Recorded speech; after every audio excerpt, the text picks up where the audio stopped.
Betul.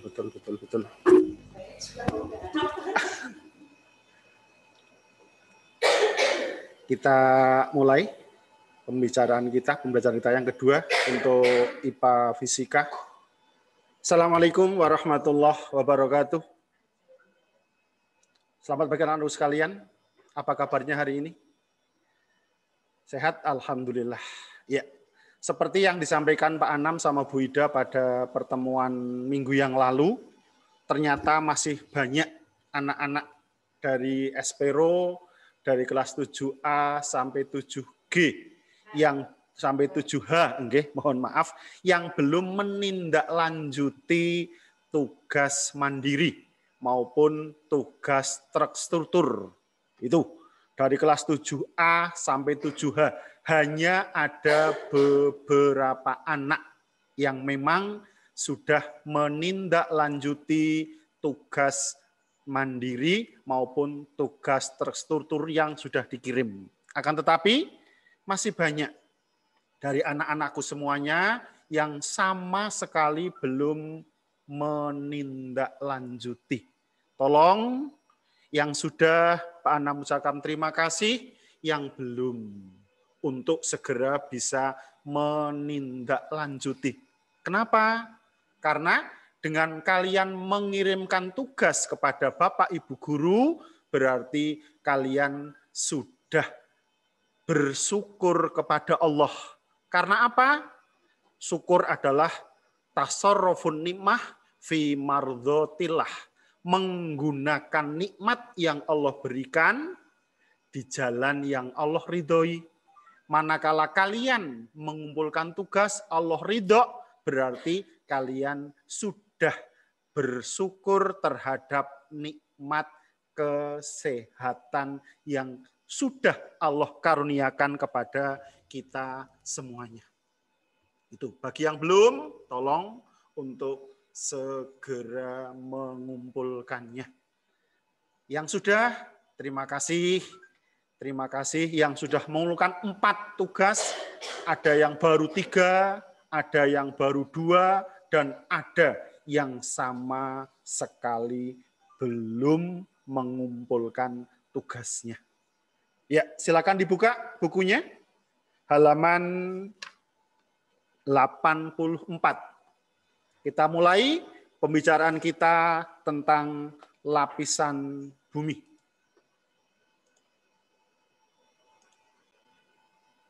Ya, bisa kalian lihat di layar bahwa bumi yang kita tempati ternyata terdiri dari beberapa lapisan. Tadi Bu Eti sudah mengatakan bahwa kalau kalian mengiris bawang itu ternyata juga terdiri dari berlapis-lapis. Kalian kalau memotong telur yang sudah kalian godok itu juga ternyata juga di dalamnya banyak sekali lapisan-lapisannya. Termasuk bumi kita yang kita tempati ini. Itu. Ya. Yang akan kita pelajari adalah yang pertama adalah atmosfer beserta bagian-bagiannya. Ada lapisan troposfernya, stratosfernya, mesosfernya, termosfernya, eksosfernya. Kita hari ini insya Allah akan belajar khusus hanya lapisan atmosfernya saja. Mengingat banyak sekali materinya. Besok pertemuan yang akan datang kita akan bicara tentang lapisan dari litosfer yang berupa padatan, yang berupa batuan. Kalau atmosfer adalah bentuknya gas. Litosfer bentuknya adalah padatan, batuan. Besok kita belajar tentang teori tektonik lempeng, gempa bumi, gunung berapi. Dan pertemuan yang terakhir untuk bab yang kelima ini, kita bicara hidrosfer, yaitu lapisan dari bumi yang isinya berupa cairan. Ada laut, ada danau, ada sungai, ada air bawah tanah, ada daur hidrologi. Itu. Lanjut, buka di halaman 86. Atmosfer. Lanjut, Bu.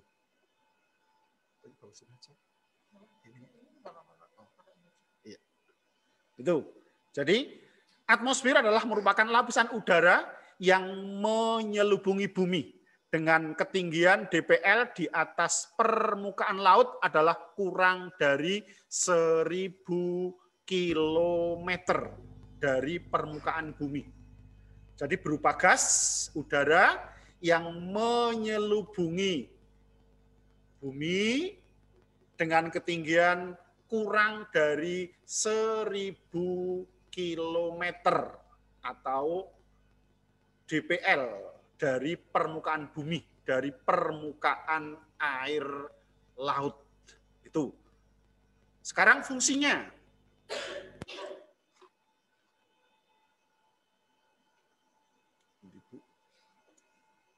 Timnya kok enggak ini.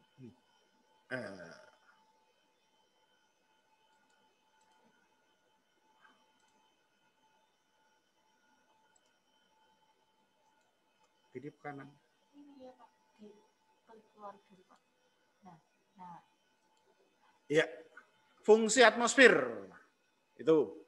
Fungsi atmosfer yang pertama adalah melindungi bumi dari sinar-sinar matahari yang memang tidak dibutuhkan oleh makhluk hidup yang berada di bumi.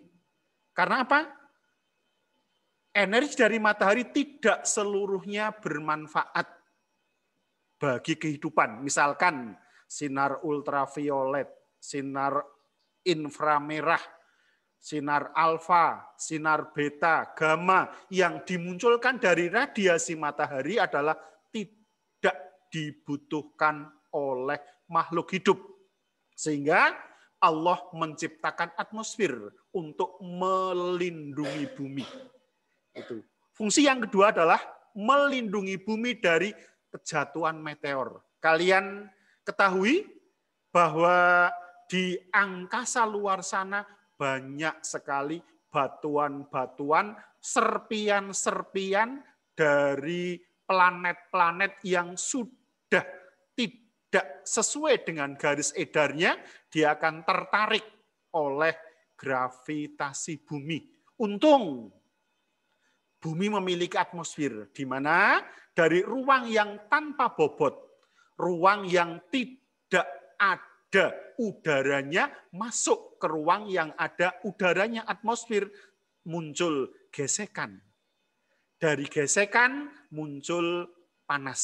Sehingga meteor tersebut sebelum sempat sampai di permukaan bumi sudah terbakar.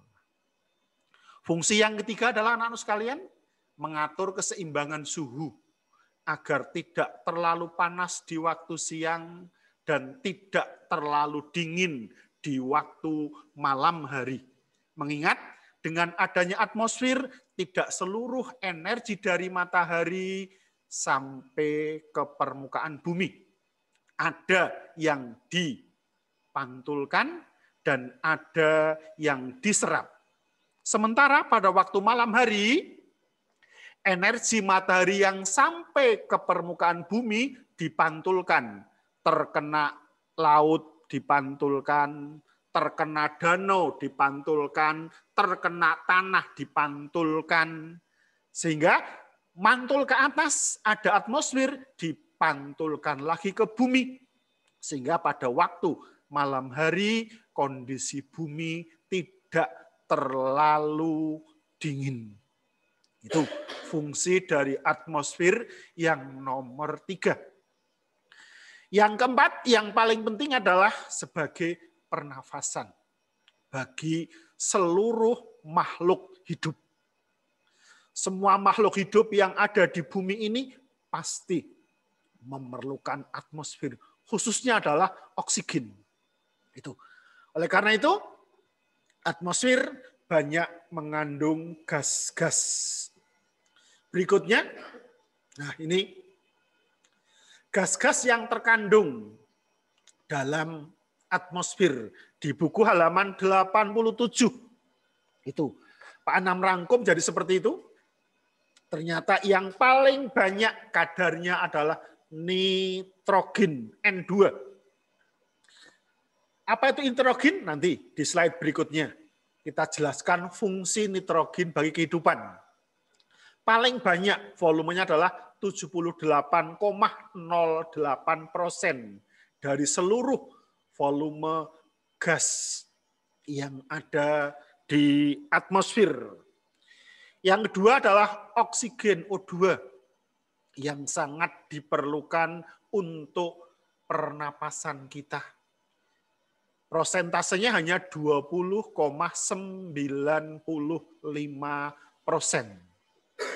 Argon AR 0,93%. Karbon dioksida CO2 0,037%. Gas neon Ne 0,0018%. Helium He 0,005% dan seterusnya. Yang terpenting adalah ozon O3.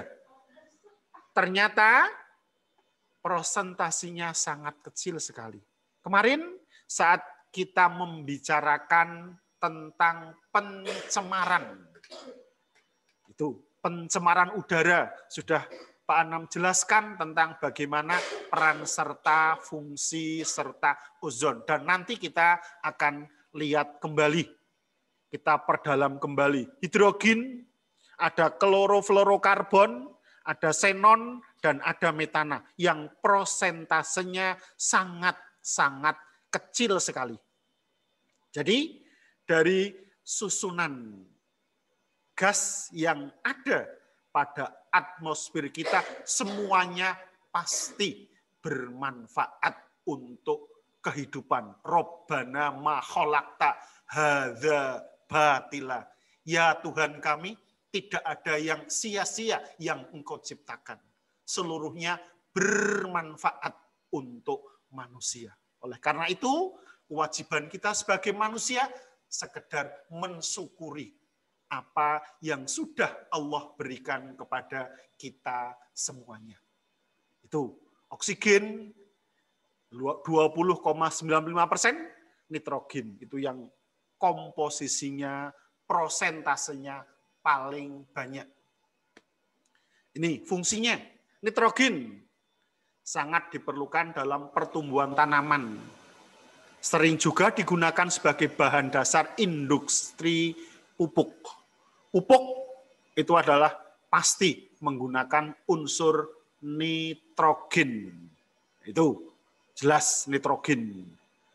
Karena kebanyakan tanaman-tanaman yang ada di bumi ini tumbuhannya malah berwarna hijau daun, maka dia perlu adanya nitrogen dan gas karbon dioksida yang digunakan untuk kegiatan fotosintesis pada tumbuhan yang berhijau daun. Argon digunakan bersama dengan gas neon untuk pembuatan lampu pada industri listrik. Lampu-lampu yang ada di rumah kita adalah menggunakan gas argon dan gas Ne, neon. Itu. Neon dimanfaatkan dalam dunia kedokteran. Sinar ronsen, sinar X adalah menggunakan gas Ne. Helium dimanfaatkan untuk mengisi balon gas. Balon udara, bahan bakar mesin roket. Itu fungsi-fungsi yang ada pada gas-gas yang ada di atmosfer.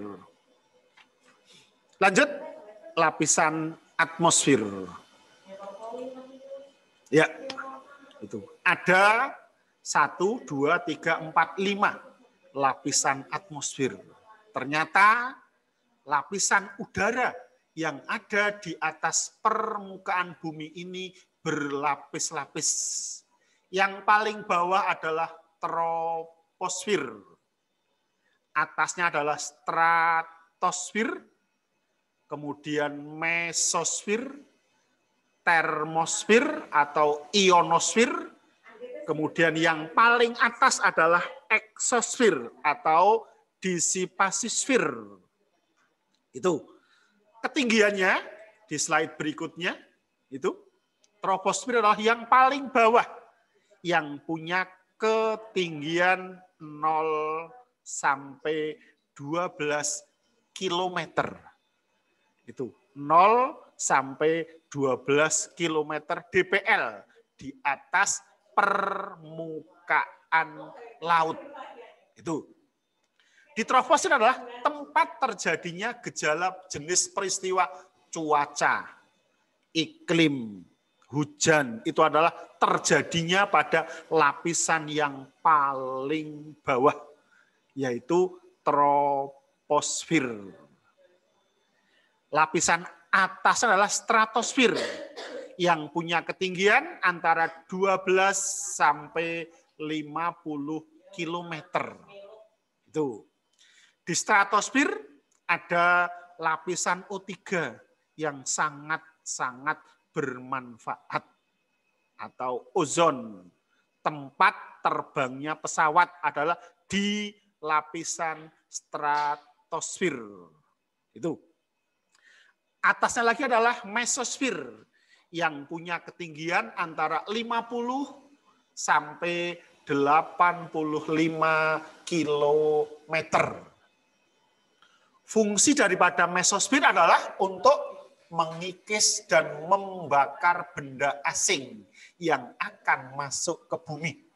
Tadi dari fungsi atmosfer yang kedua yang sudah Pak Anam sebutkan itu adalah diantara untuk melindungi bumi dari benturan dengan meteor di lapisan mesosfer ini. Yang berfungsi adalah untuk mengikis dan membakar benda-benda asing yang akan jatuh masuk ke dalam pelukan atmosfer bumi. Lanjut, lapisan atasnya adalah termosfer atau ionosfer.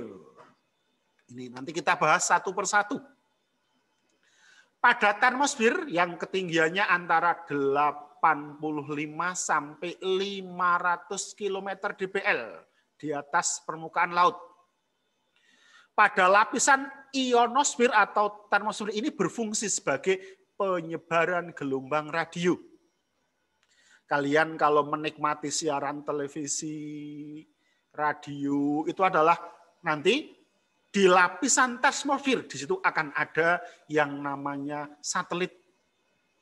Di situ adalah fungsinya untuk menangkap siaran gelombang radio dari pemancar yang ada di bumi, dipantulkan oleh lapisan ionosfer atau termosfer. Di situ ada satelit. Lapisan yang paling panas yang terakhir adalah eksosfer.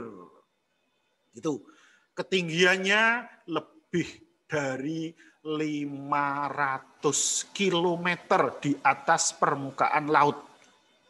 Itu. Eksosfer ini memiliki kandungan gas rendah. Gaya gravitasinya adalah sangat-sangat lemah sekali. Kenapa? Karena jaraknya sudah sangat jauh dari permukaan bumi. Itu. Jadi, diulang lagi. Nah, ini dari bumi.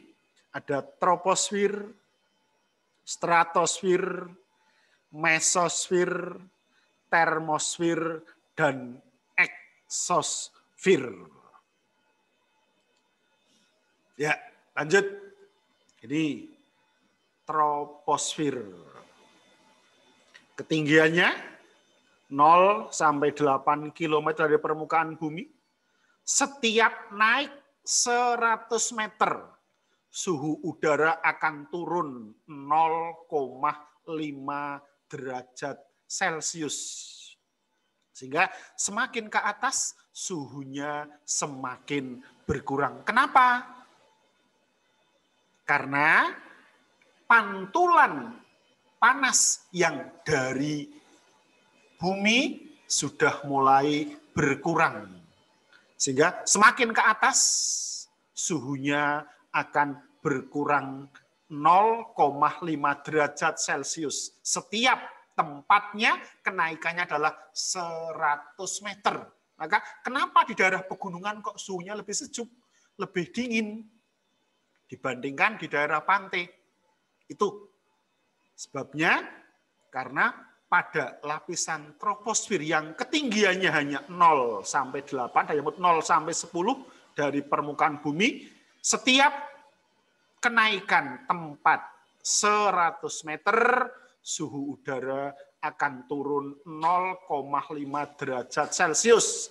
Dan tekanan udaranya akan berkurang 1 atmosfer. Pada lapisan troposfer terjadi semua peristiwa cuaca dan iklim. Jadi cuaca, iklim itu terjadinya pada lapisan troposfer, adanya hujan, adanya kilat, badai dan sebagainya itu hanya pada lapisan troposfer.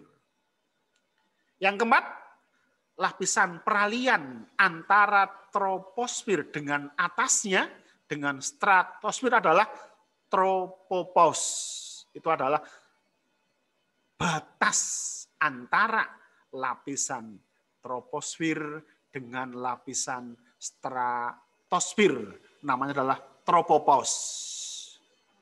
Lanjutnya, stratosfer, lapisan yang nomor 2 dari bawah. Ketinggiannya antara 8 sampai 50 km dari permukaan bumi. Pada ketinggian 35 sampai 50 km disitulah terdapat lapisan O3 atau ozon yang fungsinya kemarin sudah Pak Anam jelaskan, di antaranya adalah untuk memantulkan sinar ultraviolet, sinar inframerah, radiasi sinar alfa, beta, gamma yang dari matahari. Tapi nanti di belakang kita bahas kenapa sih kok bumi menjadi semakin panas, itu efek daripada tipisnya lapisan O3. Suhu udara di bagian bawah stratosfer dapat naik hingga 55 derajat Celcius yang disebut isotermis. Jadi di stratosfer ada tempat yang suhunya bisa mencapai 55 derajat Celcius. Kenapa? Karena di stratosfer ada ozon, di atasnya ozon itu adalah suhunya bisa mencapai 55 derajat Celcius. Mengingat sinar ultraviolet dipantulkan, sinar inframerah juga dipantulkan yang memiliki efek panas tinggi, memiliki efek kimia sangat berbahaya. Pesawat udara yang besar terbang pada lapisan stratosfer, sehingga ketinggian pesawat adalah antara 8 sampai 50 kilometer. Gitu. Jadi di stratosfer itu banyak sekali lalu lintas untuk penerbangan. Lanjut, yang ketiga adalah mesosfer. Ketinggiannya adalah lebih dari 50 km. 50 sampai 80 km dari permukaan bumi. Makin naik, suhunya semakin turun. Sehingga pada mesosfer itu suhunya bisa mencapai minus 73 derajat Celcius. Sangat dingin sekali. Kenapa ya? Kok semakin dekat dengan matahari kok malah suhunya semakin rendah? Itu. Kalian bisa melihat pada bukunya di halaman 90. Itu. Lapisan ini melindungi bumi dari meteor dan benda-benda angkasa yang menuju ke bumi. Tadi Pak Anam sampaikan bahwa pada mesosfer ini apabila ada debu-debu antariksa yang ukurannya mencapai puluhan kilometer diameternya. Jadi yang diameternya sekitar 10 kilometer itu masih disebut debu angkasa. Itu. Manakala dia mau masuk ke dalam atmosfer bumi, pada lapisan mesosfer sudah terbakar. Sehingga tidak akan pernah sampai bisa menyentuh ke permukaan bumi. Itulah fungsi utama dari lapisan mesosfer. Termosfer atau ada yang menyebut ionosfer. Itu. Ketinggiannya adalah di antara 82 sampai 800 km dari permukaan bumi. Tadi Pak Anam sampaikan, pada lapisan ionosfer ini dapat memantulkan gelombang radio. Gelombang radio dengan berbagai macamnya. Ada yang RF, ada yang LF, ada yang VHF, ada yang SHF, ada yang RHF, dan ada gelombang mikro. Itu. Jadi banyak sekali macam-macam dari frekuensi gelombang radio. Itu. Karena panasnya lapisan termosfer ini, maka ada yang menyebut dengan nama lapisan panas atau hot layer. Itu. Ini gambar dari pemantulan gelombang radio. Dari voice atau dari pemancar yang ada di bumi, kemudian terkena itu ada lapisan ionosfer, kemudian dipantulkan. Itu gambar gelombangnya seperti itu. Dari antena penerima kemudian dipantulkan lagi ke seluruh permukaan bumi. Baik radio AM, amplitude modulation, maupun frekuensi modulation FM. Itu adalah semuanya akan dipantulkan oleh lapisan ionosfer. Kadang-kadang ada beberapa jenis gelombang karena frekuensinya sangat tinggi, dia akan menembus lapisan atmosfer. Maka di atasnya dipasang ada yang namanya satelit. Nah, contohnya ini, teleskop Hubble. Ini ada mata di luar angkasa. Ini. Sejak awal ilmu astronomi dikenal, cita-cita manusia masih sama untuk bisa melihat lebih banyak, lebih jauh, dan lebih dalam keluar angkasa. Nah, teleskop luar angkasa Hubble inilah satu cara bagi kita untuk bisa melakukannya, bisa melihat ke atas lebih jauh, lebih banyak ke angkasa luar. Bagaimana kerjanya? Itu di halaman 90 ada teleskop Hubble, yaitu teleskop luar angkasa yang diciptakan oleh Edwin Hubble pada tahun 1985. Kemudian diangkasakan oleh NASA pada tahun 1990, tepatnya tanggal 24 April 1990. Itu 568 kilometer dari permukaan bumi. Terus bagaimana Hubble ini di dalam bisa memantau lebih banyak, lebih jauh, dan lebih dalam? Ternyata Hubble menggunakan cermin raksasa. Ukurannya 2,4 meter. Meski relatif kecil dari teleskop di bumi, teleskop ini leluasa mengambil gambar semesta karena tidak terhalang oleh lapisan atmosfer.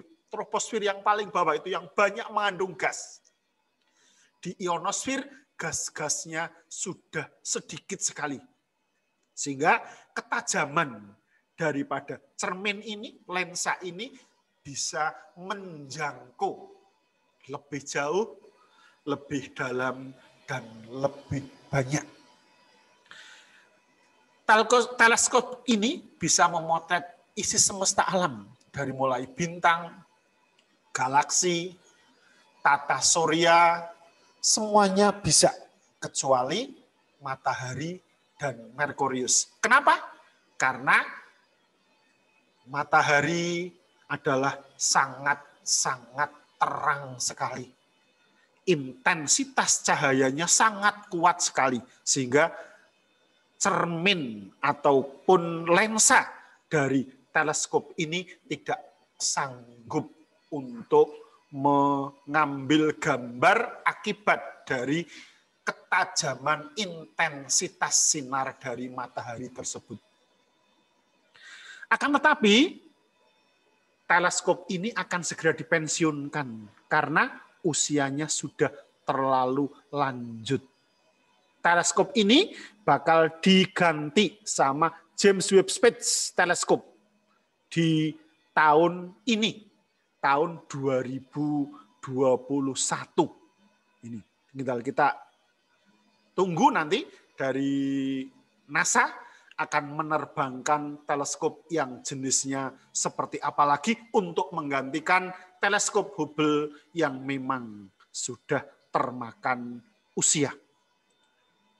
Lanjut, lapisan yang paling akhir adalah eksosfer. Ini ketinggiannya lebih dari 800 km. Itu kalau bisa anak-anakku lihat, itu digambar, itu merupakan lapisan yang terpanas, yang merupakan ruang antar planet. Jadi setelah di atas eksosfer sudah tidak ada gas sama sekali, sudah tidak ada gaya gravitasi sama sekali, sehingga sering disebut sebagai ruang hampa atau ruang antar planet. Lanjut pada cuaca. Tadi cuaca hanya terjadi pada lapisan yang paling bawah, yaitu lapisan apa yang paling bawah? Troposfer. Ya, ini.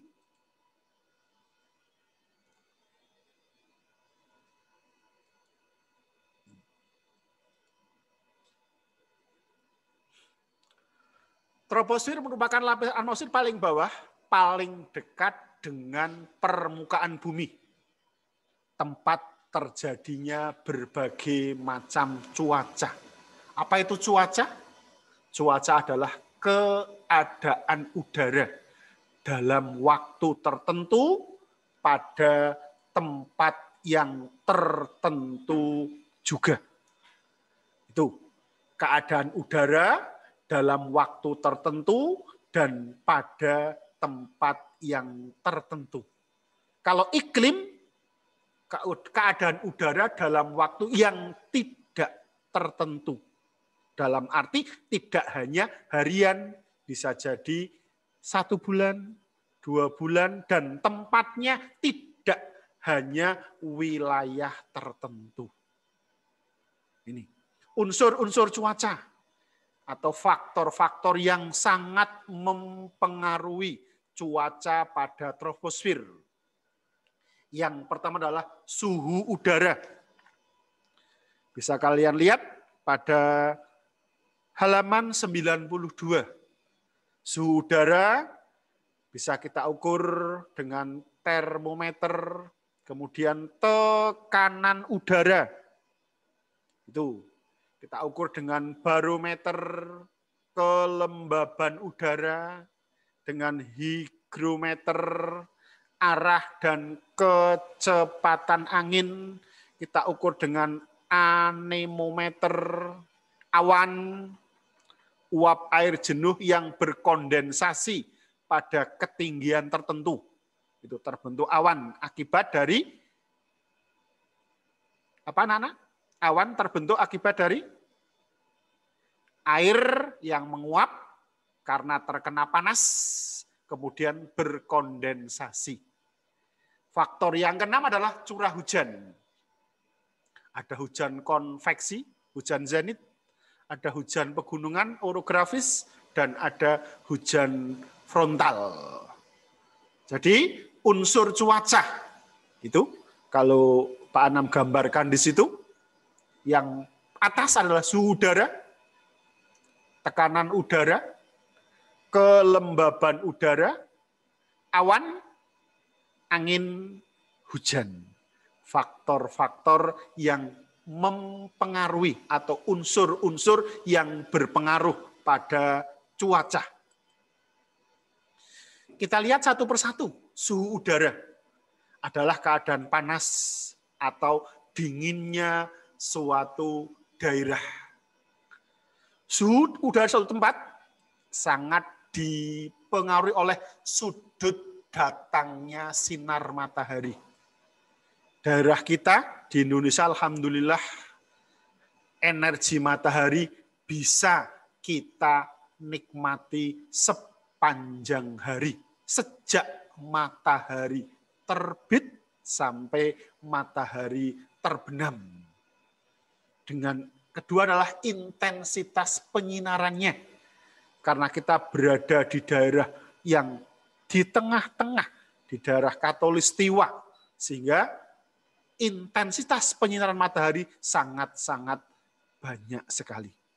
Kemudian keadaan raut, wajah raut muka dari bumi, dan banyak sedikitnya awan.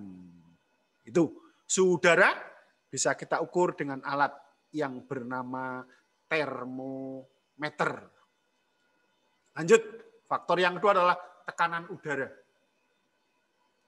Adalah tekanan yang diberikan oleh udara karena beratnya udara kepada setiap luas 1 cm kubik massa udara. Jadi tekanan adalah gaya berat udara, kan P sama dengan F per A, force per area. Gaya, di sini adalah gaya berat udara, area atau luas setiap 1 cm kubik. Itu adalah bisa kita ukur dengan alat yang bernama barometer. Lanjut, faktor yang ketiga adalah kelembapan udara. Apa itu kelembapan udara? Banyaknya kandungan uap air yang terdapat di udara pada suatu daerah. Jadi manakala udaranya lembab, berarti kandungan uap airnya sangat banyak. Sementara manakala udaranya tidak lembab, berarti kandungan uap airnya sedikit. Bisa kita ukur dengan hygrometer. Agak cepat ya, ini waktunya sudah hampir habis. Awan, kumpulan titik air atau kristal es di atmosfer karena adanya pengembunan atau pemadatan uap air setelah melampaui keadaan jenuh. Itu pengertian dari awan. Awan kita bagi menjadi 2, awan berlapis atau stratus, dan awan berserat atau bertumpuk atau cirrus. Lanjut, tadi ada lapisan yang sangat bermanfaat bagi kehidupan, yaitu ozon.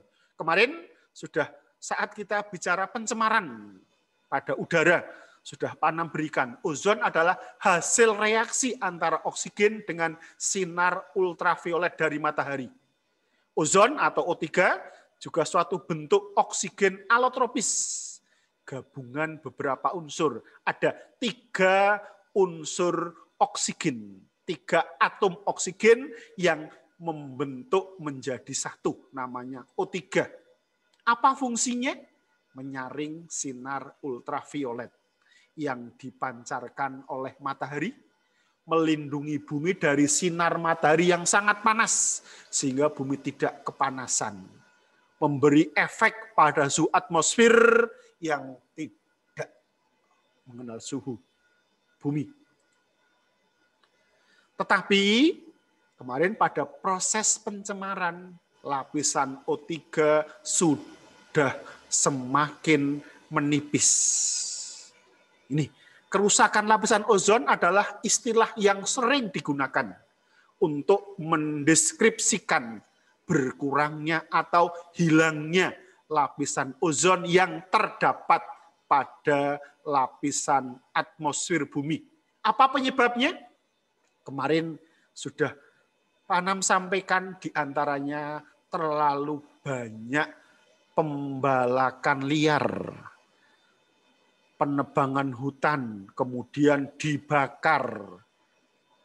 Itu penggunaan alat pendingin AC itu yang menggunakan CFC, klorofluorokarbon, termasuk pada pengharum ruangan. Itu semprotan, kalau kalian mau berangkat sekolah menggunakan minyak wangi yang disemprot, itu adalah mengandung klorofluorokarbon atau CFC. Maka bagaimana cara kalian untuk bisa mengurangi adanya kerusakan ozon? Kemarin sudah Pak Anam sampaikan, termasuk untuk tugas mandiri. Anda harus banyak menanam pohon, mengurangi penggunaan kendaraan kalau datang ke sekolahan, ya jalan kaki, pakai sepeda ontel, itu dan sebagainya. Itu ternyata akan dapat mengurangi kerusakan ozon. Nah ini perusakan ozonnya bisa nanti kalian bahas sendiri. Itu dari energi ultraviolet yang memecah atom klorin dari molekul CFC. Itu klorin molekul radikal, asam radikal memecah lapisan ozon dari O3 terpecah oleh Cl, oleh atom Cl, sehingga membentuk ClO, membentuk klorin monooksida dan 2 atom oksigen yang tadinya 3 lapisan 3 unsur oksigen, setelah adanya klorin dari CFC, klorin akan bergabung membentuk klorin monooksida ClO dan 2 atom oksigen. Sama dampak kerusakan ozon kemarin sudah Pak Anam berikan. Ini lubang ozon yang sekarang sudah bisa diprediksi pada September 1979, itu kerusakannya baru sedikit. Selang 10 tahun kemudian, Oktober 1989 sudah semakin banyak. September 99 semakin lubangnya semakin besar lagi. Oktober 2008 semakin besar lagi. Itu ternyata dari 1 molekul klorin dapat merusak 10.000 hingga 100.000 molekul O3, molekul ozon. Ini sama dengan tadi gambarannya. Itu jadi semakin tahun, semakin hari, klorin akan selalu merusak adanya lapisan O3 atau ozon. Nah, terus kalian bisa kalian pelajari lebih lanjut dari PPT yang nanti insya Allah akan Pak Anam berikan setelah ini. Pada pertemuan yang akan datang kita bicara tentang lapisan bumi yang berupa padatan, yaitu litosfer. Yang terakhir, ya, tugas mandirinya. Hanya ada 5 soal. Silahkan nanti bisa anak-anak kerjakan, bisa melihat dari buku, bisa melihat dari PPT yang nanti insya Allah akan segera Pak Anam share di grup masing-masing. Kemudian tugas strukturnya dan akan di-share karena barangkali tugas terstrukturnya nanti sudah sampai pada litosfir, bisa kalian lihat di halaman 98, 99 sampai teori tektonik lempeng. Mengingat itu baru akan kita bicarakan pada pertemuan yang akan datang. Mohon maaf, tetap jaga kesehatan, tetap di rumah saja, mana tidak terlalu penting kalian harus keluar rumah, jaga imun kita masing-masing, tambah iman kita masing-masing. Mohon maaf, Pak Anam akhiri. Assalamualaikum warahmatullahi wabarakatuh.